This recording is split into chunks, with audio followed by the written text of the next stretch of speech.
Hey, I'm Mike Baccarella, and today we're going to take a look at two really cool arpeggio ideas I got from Korea. Let's take a look.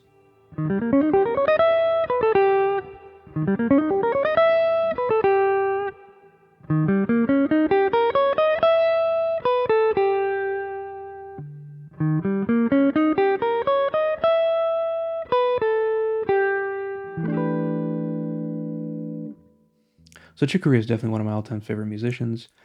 He was one of the guys that are responsible for getting me into jazz and fusion in the first place, so I owe a lot to him.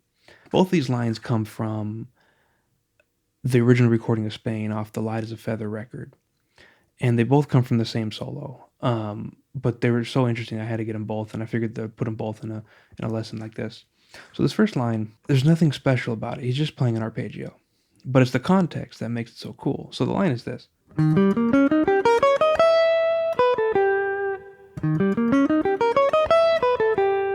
So at this point in the tune, it's one of the first lines he plays. It's over the F sharp 7 chord, second chord of the tune. And he's playing what amounts to an E flat dominant arpeggio. Now when we compare this to F sharp 7, what we end up with is we have E flat, or in this case D sharp, I guess, would be the 13. G natural is the flat 9. We have A sharp, or B flat, which is our third. And then we have C sharp, which is our fifth. So we end up with a 13, a flat 9, a third, and a fifth. And so we have 3 chord tones and a flat 9 in this arpeggio. So we can think whatever chord we're on, dominant 7th chord, we could think down to the 6th and play a dominant 7 arpeggio off of that and have access to all these tones. So we're starting here on the 6th fret with our second finger. Then going up to the 5th fret on the 4th string, 8th fret on the 4th string, 6th fret on the 3rd string, 8th fret on the 3rd string, 8th fret on the 2nd string, 6th fret on the 1st string, 9th fret on the 1st string, 11th fret on the 1st string. Then he jumps up and resolves it to the E minor that follows. We go root, 5, 4, 5, 3. F sharp 7 resolves to E minor, which isn't a typical resolution for that, right? It would usually go to some sort of B. So if we were playing this over a B, we just got to find the tones that want to pull to B. We can go up and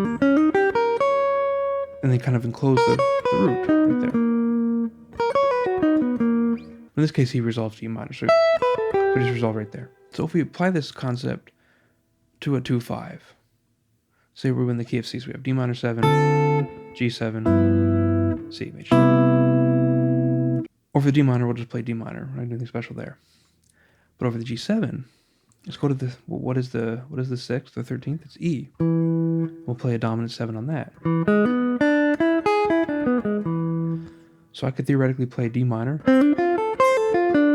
E7 to C. So here's a quick little 4-measure etude to demonstrate this idea. You can repeat this. So we're playing over D minor 7, G7, C major 7, and then A7. Going back to D minor 7, so we'll just loop this. Over the D minor 7, we're just going to play D minor 7. And over G, we're going to play E. C, we're going to play C. And then A, we're going to play F sharp 7. So here's the line.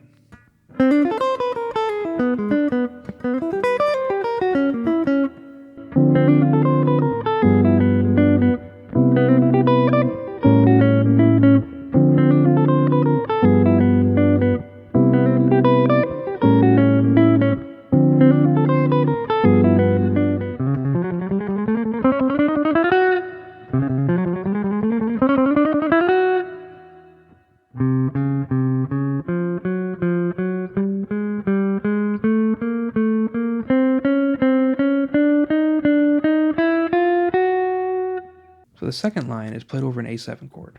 And it's kind of really flashy, but what he's really getting at is just he's playing chromatically below each note he wants. So here's the line.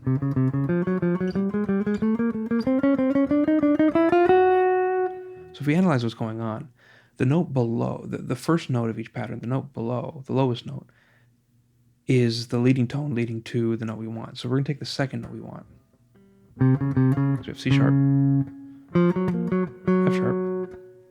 We're going to skip this G sharp right here for a second.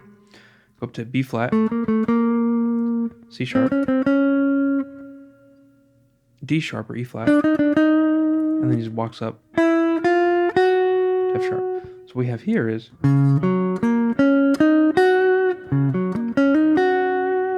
what we have there is an E flat minor 7 arpeggio. And we're just accenting it. And if we compare that to A7, what we end up with is 3rd, 13th, flat 9, 3rd, and then we have our flat 5. So what we have is a really colorful sound. Now that G sharp I skipped, the reason I skipped it is because I think he was either doing one of two things here, because it's not part of the chord. And he's playing over an A7, so he's outlining a G sharp. So he could be just thinking, kind of like filling in the scale, like he's thinking an E flat for a second, E flat minor. Or he could be, for a split second, hitting the G sharp, kind of a leading tone, to play an E7 over the A7. I wouldn't overanalyze it. It's part of the line, but you could think of it as he's superimposing E for a second, or he's just kind of playing, kind of a E flat minor scale run. That's kind of the way I'm thinking of it. So when we look at all these tones, this E flat minor arpeggio, what we end up with is a minor 7 arpeggio built on the tritone on the flat 5. So when we look in the context of a 2-5, in the key of D, we have E minor 7, A7, D major 7. So for the E minor 7, we just play E minor. With the A7, we go up that tritone and play a minor 7 with E flat minor. We resolve to some sort of D.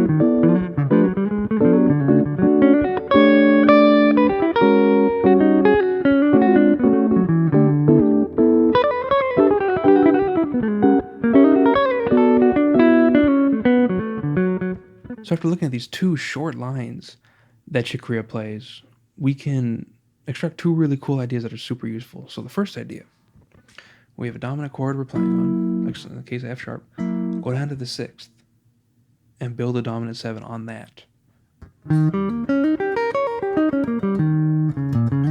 So we end up with 13, flat 9, 3, 5.